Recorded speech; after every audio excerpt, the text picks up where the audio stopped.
Would you believe me if I tell you that I became a Muslim also because of Donald Trump? Basically, Donald Trump was actually the trigger for me, in wanting to understand Islam, to investigate it. Because otherwise, if he hadn't said anything, I would probably have never, had any interest in Islam at all. It's the fact that there was, this narrative from him, and at the same time, my students, who were doing exactly the opposite thing, who piqued my curiosity. So in a way, the trigger has been him. What is the truth here?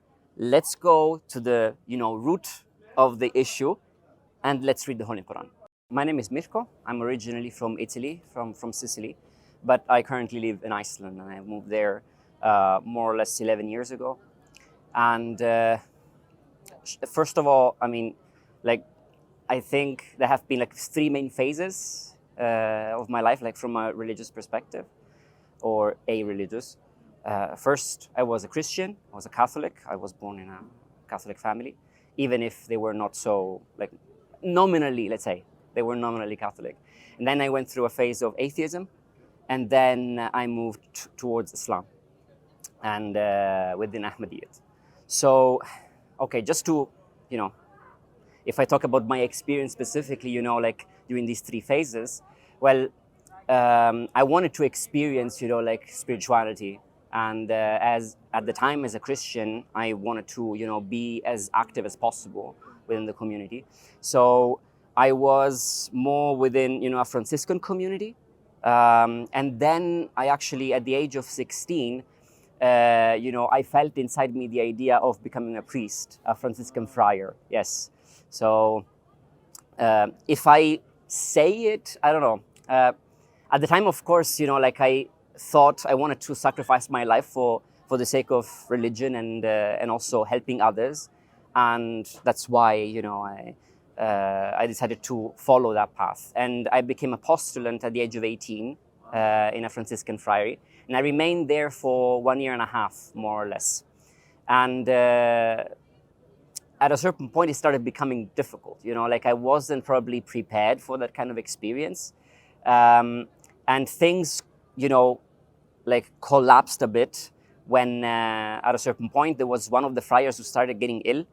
We thought, he was in his 70s, and we don't know exactly. We thought, oh, it's just, some aches that he has, because of his age. But then we discovered that he actually had cancer, and it was terminal stage.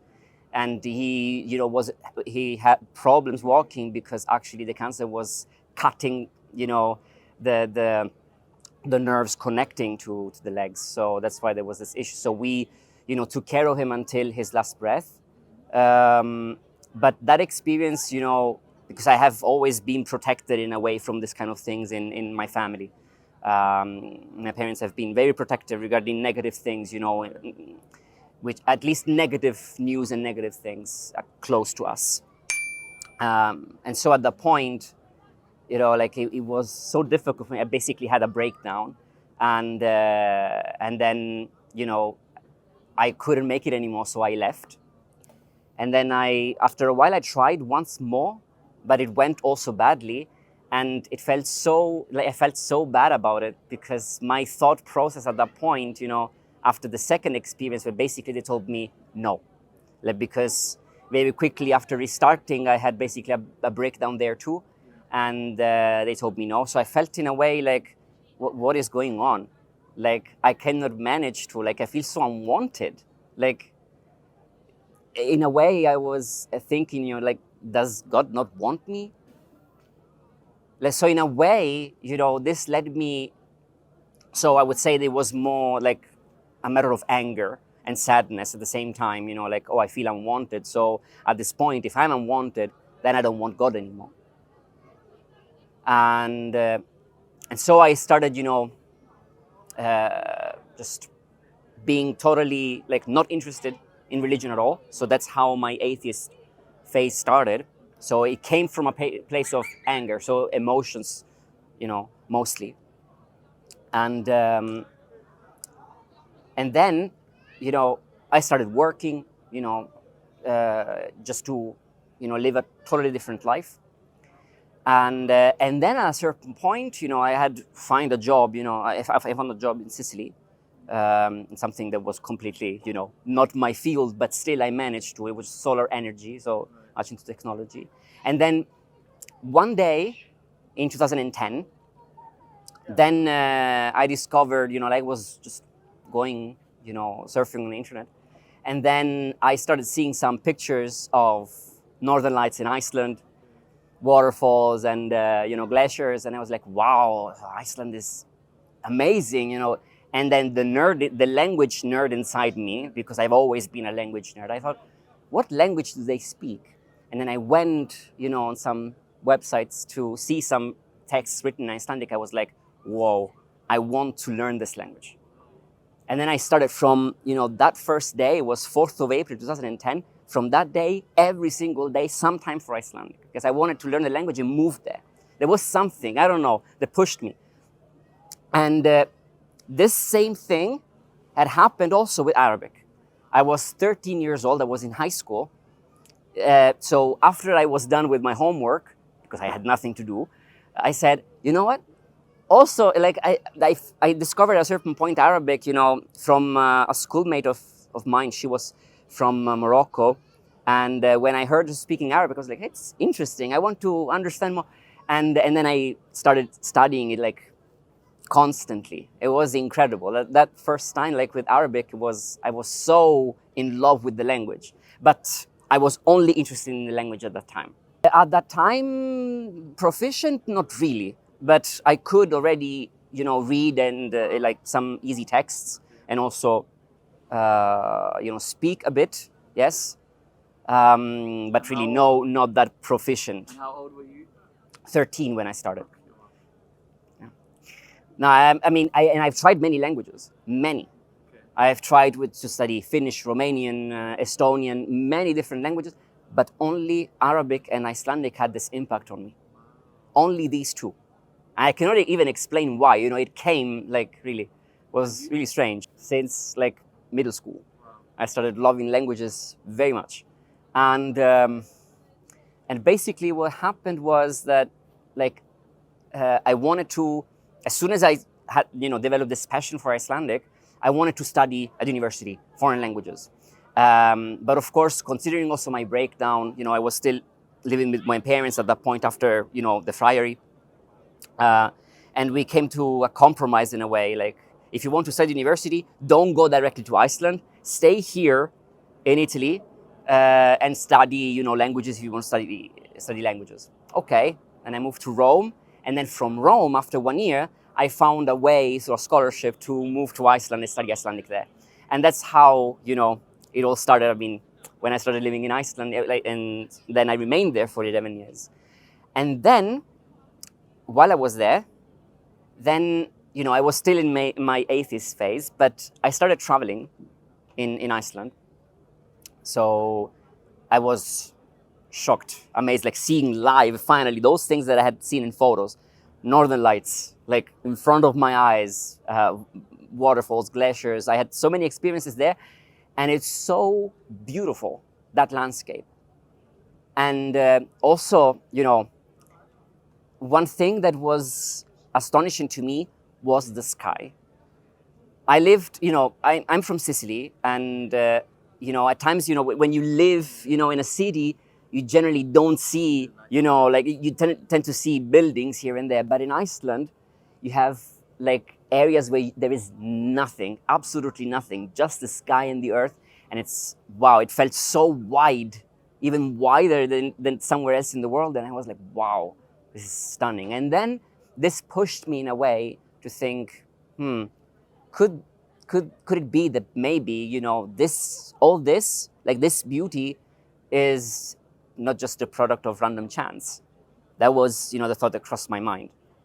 And in a way, this led me, it was the first step back to theism.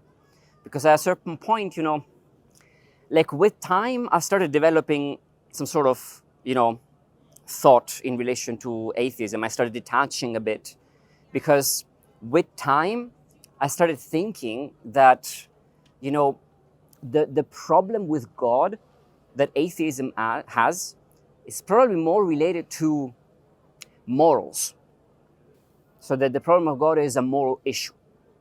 in the sense that, if I think, for example, about religions that are appealing in a way in Western society, one of them, as far as as I'm aware, based on my experience, it is Buddhism. Yeah, yeah. Why? Like I asked myself why, like this religion specifically, and at the same time there was also, like I've heard also from many people, the famous question: can you be religious? I mean, can you be spiritual without being religious? And I think both things, like the fact that Buddhism is appealing, and also the fact that people ask this kind of question regarding spirituality, actually stem from one root, which is I don't want accountability. Because in a way, when people say you can be spiritual, that's it. It's in a way like, taking a look at religion, which has different aspects. There is, of course, the community aspect. There is a moral aspect as well. There are certain duties. There is some sort of practice day by day.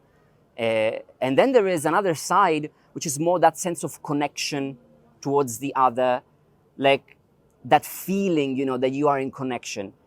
And spirituality is in a way, taking only this part without the rest. Right, right, right. But that is a consequence. That's actually, something that comes after you practice the rest of things. So this is in a way, like something that I have to say is part of Western society and of atheist society, because like there is the desire of wanting, a certain type of feeling of well-being in a way, but without taking any step forward.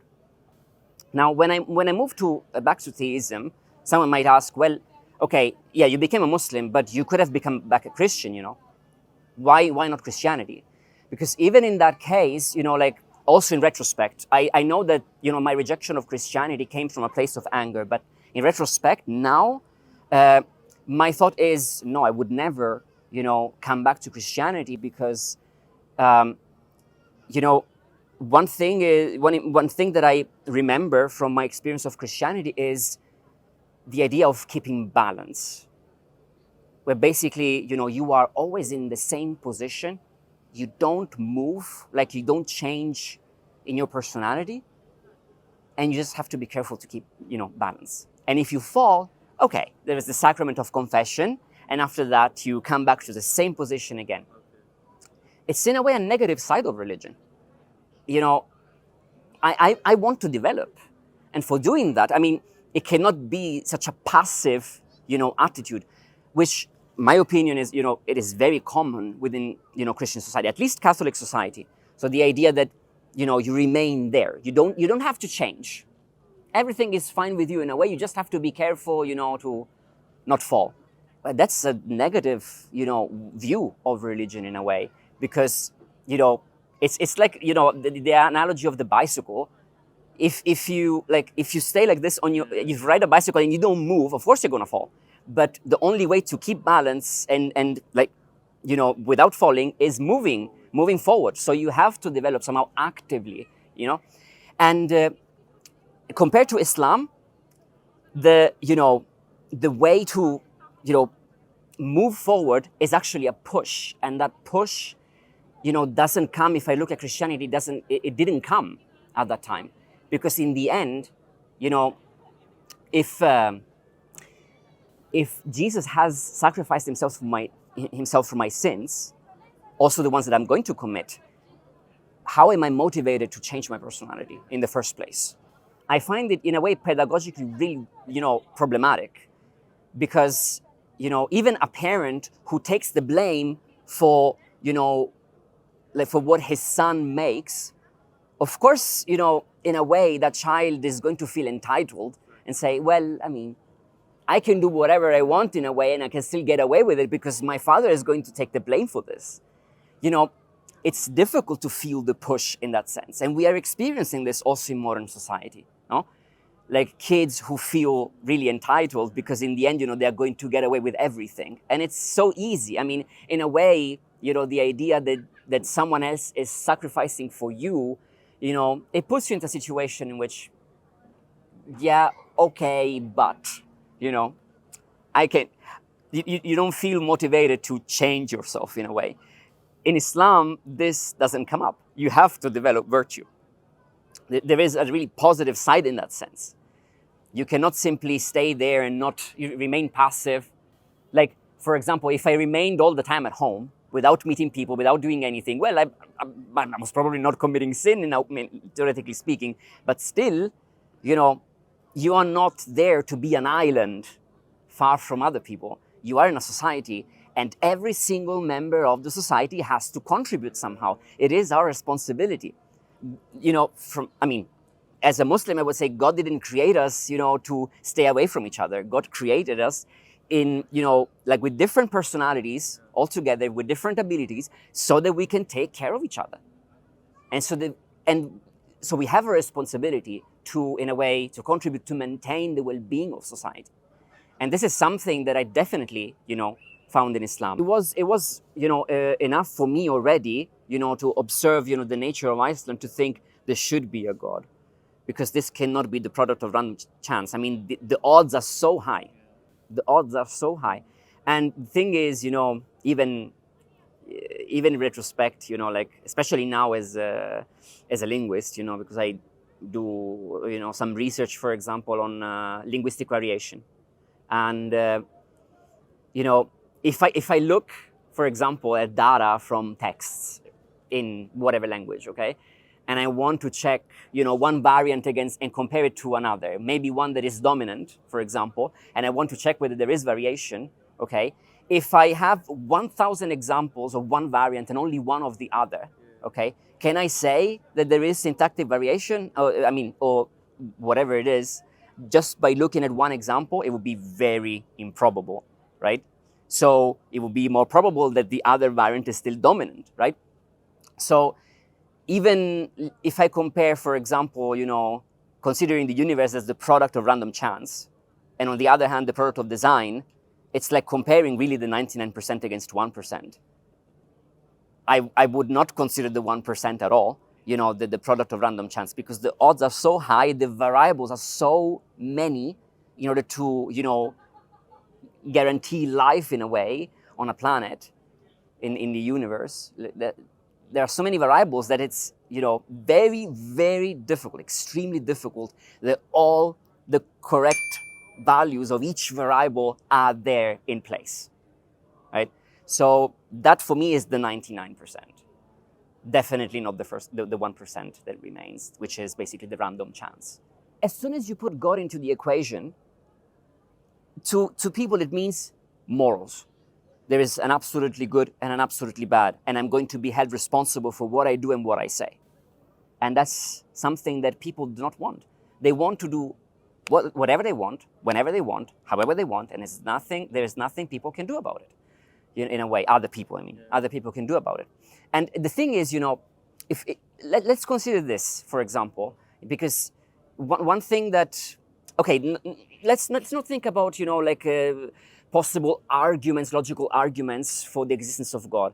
Let's think instead about the perspective of people in relation to what is more plausible and appealing, okay? From this perspective, if I imagine, for example, one scenario, let's say, one thing that is said, for example, some people say, that actually we have been created by aliens, okay? That they mix their DNA with the one of apes, and, that's how we came about. Okay, would that be a plausible, way of explaining why we exist?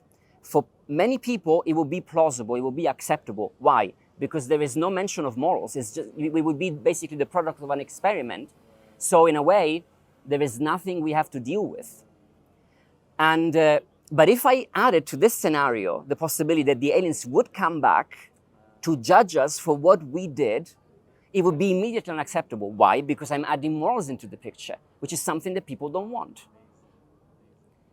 And even if I inverted the scenario by saying, like another possibility that there is a God that created us, but we are going to die, and then after that, the consciousness is going to be, that also, so there is not going to be any punishment or anything, that would be more acceptable than an idea of God who's going to judge, because there are no morals implied. There is no push in that sense, so it's fine. A God that would be, that has this kind of description would be much more acceptable in a way. It sounds, less problematic, because the problem is actually with morals. So basically, after I moved to theism, okay, so we are in 2015. Okay. Would you believe me if I tell you that I became a Muslim also because of Donald Trump? That's how it, yeah, okay. So it was 2015. So it was the big, the election campaign, Trump versus Clinton. And of course, there was this huge anti-Islam narrative from his part and everything. And at the same time, I had started teaching. So meanwhile, I had, graduated in Icelandic, and I started teaching as an assistant. And I had students, from different countries, and some of them were Muslims from Iran and Afghanistan. And, at that point, because the discussion in Iceland was also, it was an interesting topic, the election campaign in America. So at that point, I had two different narratives. Okay, one negative, one positive, because I saw my students, they were hardworking, they were very kind, very gentle, no problem with them, absolutely. So I was like, okay, then at this point, what is the truth here? Let's go to the, root of the issue, and let's read the Holy Quran. That's how I started reading it. It is a course basically for foreign students who are learning Icelandic. So they're from, different countries, and some of them were from, Muslim countries as well. So there were some hijabis too. So it was like highly multicultural. So I started reading the Holy Quran, and while I was thinking about theism and moving, towards the idea that there should be a God, then I also, came up with the question: well, okay, what characteristics has this God? And one of the first things, not even I hadn't read the Holy Quran, I didn't know what was there, but one of the first things that I thought was self-sufficient. That was one of the attributes that I thought, even I hadn't read the Holy Quran. And why did I come with this attribute specifically? Because in Christianity there is more the idea that God needs you, that God calls you to something, that you are in a way special because there is a mission for you. And for me, this idea of specialty didn't work anymore. It was more like, no, considering this, this whole world, I'm just a dot. I'm just a dot. But still, okay, I'm a dot, and I might be different from, other people. We are all different, but we are still at the same level. We are all equal, even if we are different. And that, in a way, made me think, if there is no specific specialty except for prophets, then, God doesn't need us. If God doesn't need us, then He's self-sufficient. So, in a way, okay, He created us. There is most probably a reason for which we have been created. That was the thought at the time. Okay, so the first thought that I had, of course, was in a way, to grant us, graciously the chance to experience what life is, in a way. That was my first thought at the time.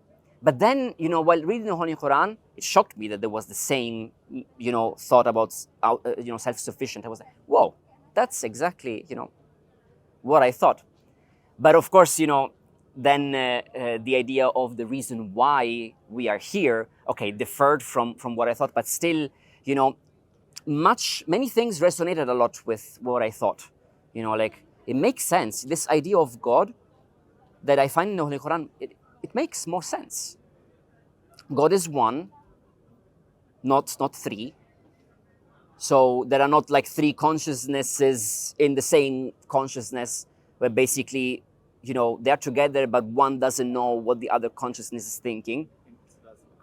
Exactly. So it's just one entity. So it made definitely more sense to me. It made more sense to me, definitely, than the Christianity. Islam made more sense to me. So while reading, there were so many things also, like thinking about the anti-Islam narrative. I mean, it was so clear, like even considering okay, war is generally, an issue, a controversial issue, but it is quite clear. It is quite clear that the war we are talking about in the Holy Quran is, a defense war. And one thing, that I always wonder is, regarding this issue specifically of war, huh? Like, what would be morally acceptable for modern society, like regarding what happened at that time when the Muslim community was persecuted? If I'm in a socio-political context where there is no central power, there is no national state that can defend minorities, so they are tribes, and I am part of a community that is threatened by other communities, okay? We decide within the community to flee, to go away to a different town, okay? So that we can have some peaceful life there, okay? And then even after doing this, after, we're talking about 13 years basically of persecution and problems, in every possible form, then still these tribes come and they threaten us and they want to kill us. Well, at a certain point, what is, the moral solution in that case? Like, don't we have a right to, defend ourselves? Don't we have a right to do so? Like, even not putting God into the equation. I mean, in that kind of situation, I think everyone would say, well, I would probably defend myself. I cannot be, like going from town to town all the time, and living constantly a nomadic life. Don't I have a right also to be, to live somewhere and have my life there? So of course, there is a point in which, one has to respond. And, defense ad libitum, so you don't react, you just try to defend yourself like this and you don't do anything else. It's not going to solve the problem because the attack is still gonna come. How do you restore the status quo? How do you restore, the peace in society? Unfortunately, you have to respond. I understand, and this is also a concept in Islam. I mean, war is something bad anyway, but at times there are situations in life in which you have to choose between two bad things. So you have to choose, the minor problem, in a way, the minor solution. That is going to bad, yes, but still, at times, it doesn't go so comfortably as we expect it becomes. So, that concept of war, I mean, it made sense to me. And also, while reading it, I mean, you understand that the initiative comes from people who want to exterminate the Muslim community. Because otherwise, if the premise were, Muslims wake up in the morning to go and kill misbelievers, what's the point of saying in the Holy Quran, if the misbeliever surrenders, then don't exceed? Because it doesn't make any sense unless the premise is, it is the community of the misbelievers who want to kill the Islamic community. There it makes sense. So you read the Quran. Mm-hmm. Yes, and then, so fast forward to 2018. That's the moment in which, I felt really attracted to Islam. I read, at that time I had already read the Holy Quran twice, I think, twice or three times. There was the Italian translation. I mean, I was reading, of course, the Sunni one that you would find, normally on the internet. I didn't know about the existence of the Jamaat at that time. So, it made sense, but also because I could read the Arabic text. So even if I read the translation, fine, I could also go and see the Arabic text to understand more. Because I had already I had a good basis of Arabic, actually, while reading it. I didn't expect that, but at least, especially grammatically speaking, it was, many things made sense to me. So it was pretty easy. So I had, in a way, an advantage, in understanding the Holy Quran. Then, in 2018, I started, thinking I should probably, I like Islam. I like it. So the step that I took next was prayer. Basically, Donald Trump was actually the trigger for me, in wanting to understand Islam, to investigate it. Because otherwise, if he hadn't said anything, I would probably have never had any interest in Islam at all. It's the fact that there was, this narrative from him, and at the same time, my students, who were doing exactly the opposite thing, who piqued my curiosity. So in a way, the trigger has been him. It is the fact that Donald Trump, spoke against Islam while I was teaching Muslim students that piqued, in a way, my curiosity. So that was the first trigger. So 2018. yeah, 2018, I started, that's the moment in which I was very attracted to Islam, and I hadn't prayed until that moment. I hadn't prayed. So I was like, I want to give it a try. I want to start praying. It was the 8th of January, 2018, I remember. And now this is something that I haven't mentioned, but from 2014, I had started developing some sort of issue that, I also spoke to psychologists, to try to solve this problem, but it was news to them. And it was basically this. So when I went to bed, and at really the moment between wake and sleep, my brain went into alarm mode, as if, because there was somehow, probably had the perception that I was not breathing anymore. And I immediately, got out of bed. It felt really like a panic attack. Very short, but still, it happened. And it was very sporadic at first, very rare. But then with time, it started becoming more frequent. And we reached 2017, where it was 25 days out of 30. Yes, it was almost every night. Almost every night. The very first day that I started praying, and I wasn't even praying for this, I wasn't even praying for this. The very first day, it disappeared completely. Not even gradually, completely. First day you started praying Salah. Yes. I was like, first week, I was like, this is strange. That I'm not having any issue anymore during the night. And then 2 weeks, 3 weeks, and I was like, whoa. SubhanAllah, really. It was incredible to me, because no one could have an explanation for that. But the very first day, not anymore. It was really incredible. I don't have any explanation for that, except that God in that case, and I didn't even ask for it. I just wanted to start having that connection again. That's it. That's the first prayer that I had specifically for this, for having a connection with God, serious, for real. And that was an effect, simply. That's simply an effect. And at that point, I started, praying regularly. And then I started thinking, okay, at this point, should I join a community? And of course, there were different Sunni, Shias, Sufis, Quranists even, And I really had a hard time, in thinking of joining a Sunni community, Shia community. Because if there is one thing that I definitely refuse to accept, is death for apostasy. This is something that I would never, ever accept. Never. And the Holy Quran is quite clear. There is no compulsion in religion. La ikraha fi din.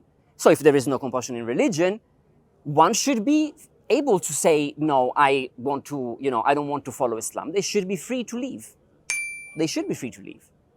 So it was totally unacceptable. If for them, if for Sunnis and Shias it's acceptable, for me it's not. Absolutely not.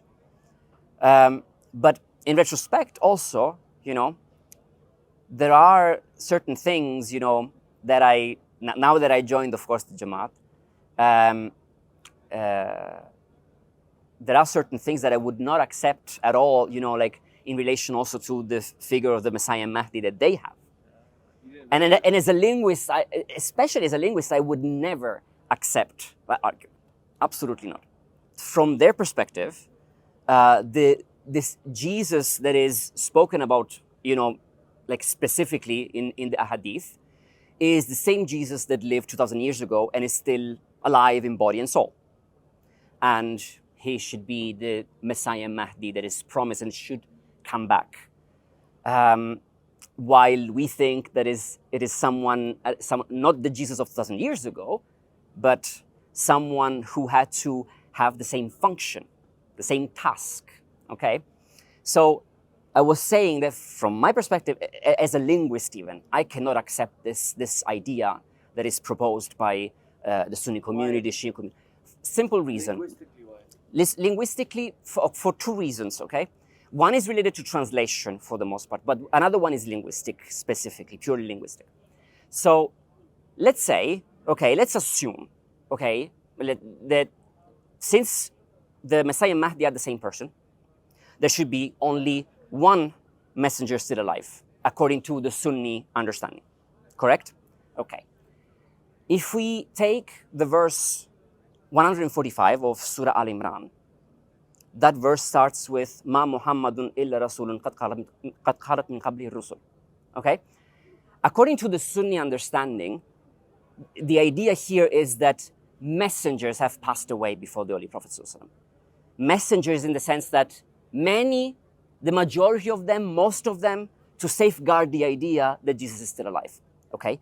If we assume that that analysis is correct, then we end up into a contradiction with another verse, which is verse 76 of Surah number 5. With that understanding, because that verse has exactly the same sentence, exactly the same, but instead of having Muhammadun, you would have Al-Masih ibn Maryam.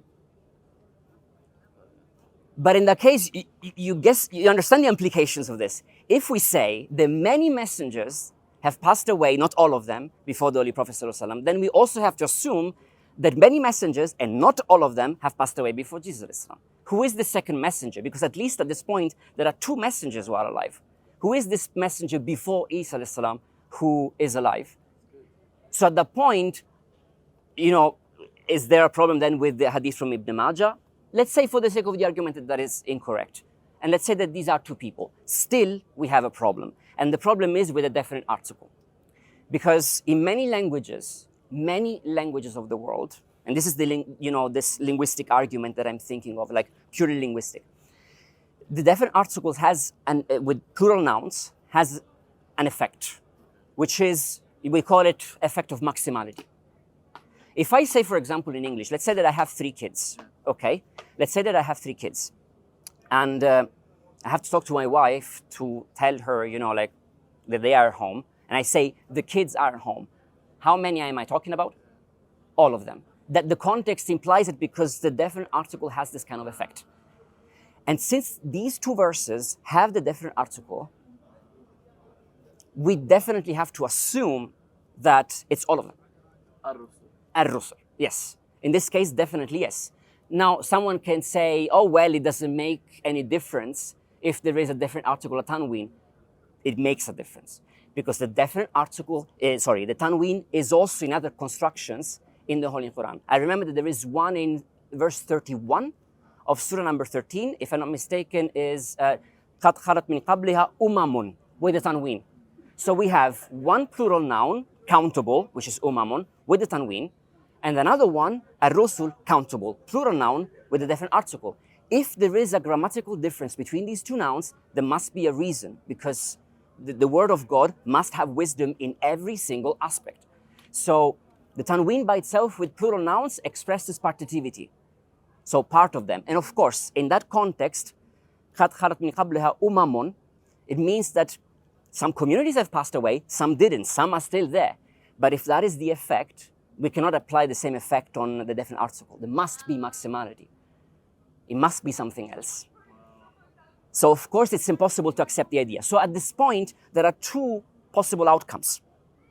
Either you reject all the ahadith where it is talked about the Imam Mahdi, or you think that, or you try to reinterpret, these ahadith by thinking that it's not the same Jesus of 2,000 years ago, it's someone else. And, this thing with names, right? one anecdote that I'm thinking of, is related to the idea of function. Okay, when I was, in the friary, I was also studying at university. I had, I was in philosophy first. I was studying philosophy, and we had one course in biblical Hebrew.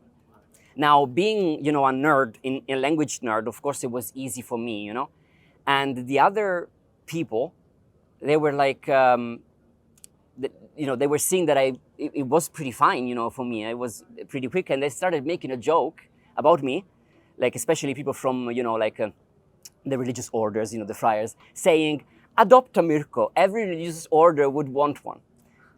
It was funny as a joke, but my point is what they said, adopt a Mirko. What does that mean? It's not that I'm going to be cloned, of course, but they refer to the fact like a person in a religious order that is good, at languages and can easily learn biblical Hebrew. So it's a function. So even in that case, a name can also, work as a function. So the fact that Isa is mentioned there doesn't necessarily mean they were talking about the Isa of 2,000 years ago.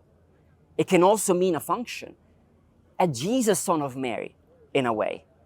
They will be there, to have the same function of the Jesus of 2,000 years ago. So exactly as, Jesus was supposed to basically bring back the values of the Mosaic law, there was someone who was supposed to bring again, the values of Islam. So in a way, to me, these ideas fit perfectly, with the idea that, Ahmadiyya is the way. Now, how did you get to Ahmadiyya then? so When this... you were searching, you were saying that I was searching, yeah, and then it happened, that I basically found a Twitter, profile. I was following actually, Qasim Rashid from the USA, because he was at the time, look, a spokesperson for the Jamaat. Basically, I started following, Qasim Rashid's Twitter profile, from the USA community, and he spoke about the True Islam campaign. And I was like, okay, what is this website? So I went, I looked at the website. There was a long page, and I looked at the points, and I was like, that's exactly how I understood Islam. Even not knowing about the existence of the promised Messiah or anything, but still those points, they resonated with the understanding that I had of the Holy Quran. And so, okay, this is interesting. There is a community, that resonates with what I think. So after, I think the same month, towards the end of January 2018, then I went to flea market in Reykjavik, and then there was a bookstall with the missionary of the Jamaat, and I stopped by, and I started talking to him, and then he invited me to his mission house, and we started talking about different topics. Then he started giving me books to read regarding the Holy Quran, and also just religion in general. So while reading them, I was also like, yeah, I mean, really, it's incredible, I like how they frame the whole idea of Islam. And then I think it was March 2018. So those days were a little bit tricky, a little bit problematic in Iceland. There were some news that had come up regarding one Icelandic man who basically had moved to Syria to join some groups there, like some anarchic groups, and he was killed. There were the news that he was killed. The problem is that I, knew people who were very close to him, like good friends of mine. Was that a Muslim? No. He was not a Muslim. He was actually a Baha'i, if I'm not mistaken. But still, you know, I was very close to, I mean, I was a friend of people who were very, very close to him, very close to him. And they were in so much despair, like so much despair. And those days were really, really difficult, you know, because I thought, like, really, I mean, why did he go? Why did he go to, you know, to join this group? Like, and now there are so many people who, you know, who are suffering. And then a few days later, there was the Friday sermon. And I had already been following, you know, Huzur's sermons a bit. And then on the way to the mission house, I thought, like, I really prayed, you know, that, you know, I could, you know, like, in a way that God would give me a signal, you know, like a sign to understand, you know, like whether it was really, you know, for me, the moment, like to join the Jamaat or not. And there were some people also, you know, Murabi Sahab, who had told me, like, when there are like periods where, you know, things go badly, generally when the Friday sermon comes, there is something that is said there that, you know, solves that in a way, that gives, you know, the information that you need. So in that moment, like, I hoped that there was something. And then I went to the mission house, and the topic was specifically on some companions who, you know, sacrificed their life for, you know, for Islam as an ideal. And while, you know, he was talking about it, it resonated in a way with the things that were going on with this person who had been killed. I mean, he also had an ideal. He wanted freedom also for people living there in the Middle East, you know? Like, he had, you know, he was a very interesting, you know, person, actually. But yeah, I mean, he wanted to follow an ideal, and he sacrificed his life for it. So in a way, you know, like, even Islam, you know, involves sacrifice of different kinds. So if you have an ideal in which you believe, then of course you're going to do everything you've got. And that, you know, made me think, you know, like, gave me a totally different idea of what this Icelandic man had done, because he was following a specific idea. He wanted to follow, you know, the ideal of freedom for people who are there in Syria. That's why he went there to fight. So at that point I said, okay, I guess the signal is clear enough. So the same day, it was in March 2018, So that I joined the Jamaat that very same day after the khutbah, immediately after. I remember that, like, when I was listening to the sermon, I remember that I was on fire. Like, I am pretty sure that I was completely red. Like, my face was absolutely red because I felt it. It felt like a fever in a way while listening to the khutbah. So I was like, okay, if, you know, I really believe in Islam, then there are also sacrifices that I have to make. It's not, you know, that I have to be, you know, comfortable in my chair, you know, doing nothing. My Islam doesn't have to be my Christianity. No, I'm not going to have a Christianity round number 2. If I believe in Islam, I also have to be active in doing something for people. Because as a Muslim, it is also my responsibility to take care of other people. It is also my responsibility to make sure that the well-being of society is maintained. So at that point, yes, I decided to join the Jamaat.